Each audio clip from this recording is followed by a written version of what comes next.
I did catch about 370 plus points.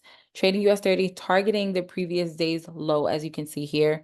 Here was that previous day's low. It's marked. If you have everything marked on your chart and you're using alerts and alarms in the right places, you will not miss any setups. I'm a firm believer in marking your charts up to the best of your understanding, the way that you get it, right?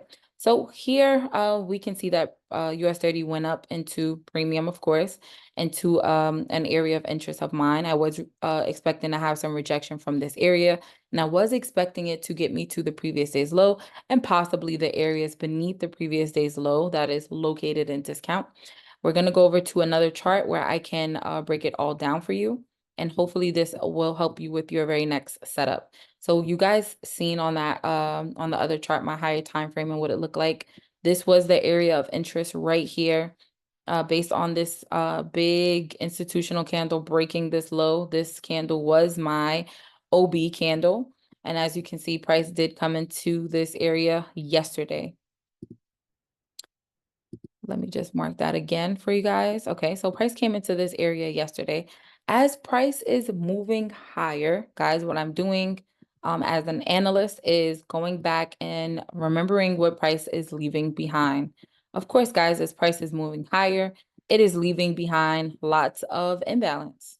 So what I'm going to go do is mark these areas of imbalance. It's also leaving behind lows, in which I like to call sell side liquidity. More imbalance, and more lows. So this should be marked on your chart so that you don't forget it. Many times we mark up our charts, and when we get back on the charts, we don't remember exactly what we were looking at. So I like to use color schemes, and I like to go in and actually mark up what it is that I'm looking for. You can write imbalance, imbalance, imbalance, right? So it's leaving behind imbalance and it's leaving behind lows as it's climbing higher. Why do I care about that? Well, guys, it's very important, right? If you're bullish on US30, today would not have been a trading day for you, right? So we don't want to miss days of trading just because we are so tied to our bias. We have to learn how to allow the market to show us what it wants to do.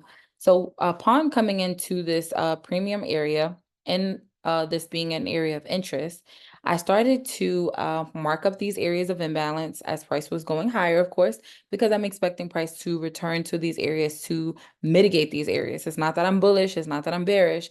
It's very important to know where you stand before your trading session. Where are you going to place your very next trade? Is it going to take you higher or is it going to take you lower? Sometimes you don't have to have your overall objective get in the way of your right now opportunity. So today has not started yet. We're just going to go back in time, right? Was I looking for the previous day's high to be taken out? No, I was not, right? Because I'm only looking for the previous day's high to be taken out when we are bullish. But there are times where we do come up and sweep the previous day's high, and then we can easily target the previous day's low. Because I was looking for price to go lower, guys, I was instead targeting the previous day's low rather than the high.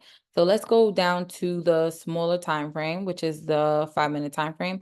And what I'm going to do is I'm going to speed ahead to the point in time where I came into the charts. Maybe it was around 7:30, 8:30, maybe 8:30 a.m. EST, about 1 hour. And that's where I found my setup for the day, which is great. So I'm going to hit the play button and I'm going to fast forward it just a little bit.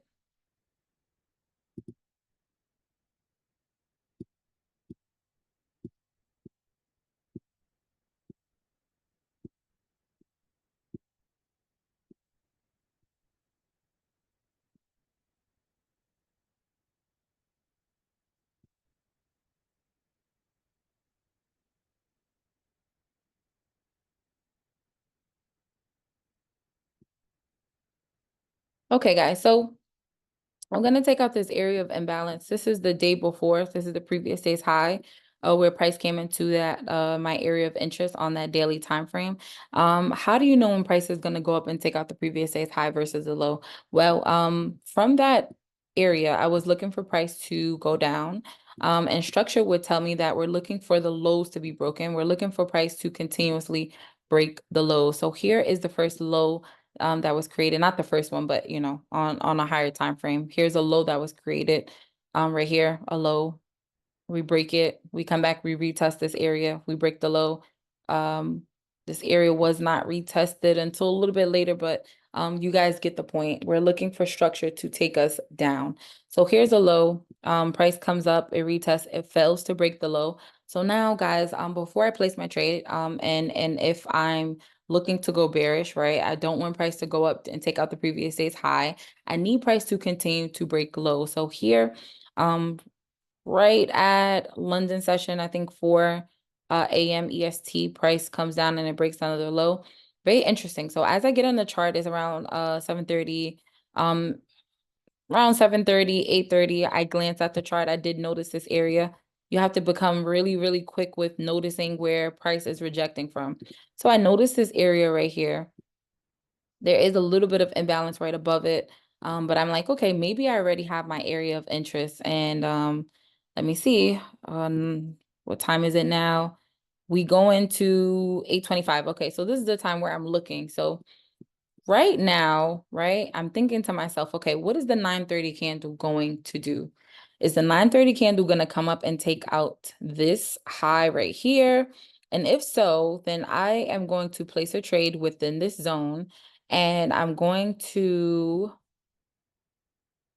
enter here, and I'm going to set my stop loss above this area. Because if the 9:30 candle is going to open, it's more than likely going to manipulate people into buying. So I have my previous day's low marked up, and we're going to go back to this 5-minute time frame right over here. And we're going to wait for that 9:30 a.m. candle. Okay, so let's check it out. Let's check out the 9:30 candle, what it does. Okay, so price goes lower. And at this time, it's around 8:55 a.m. We do not chase price. Chasing price is very dangerous because 9:30 often opens with some sort of manipulation.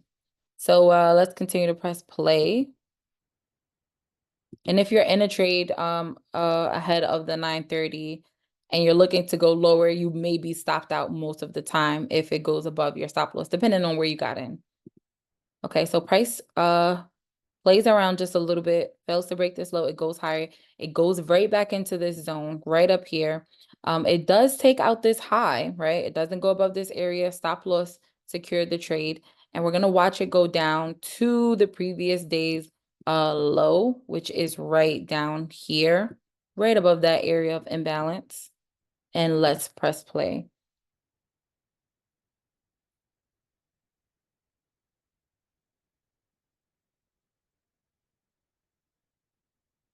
Thank you guys for watching.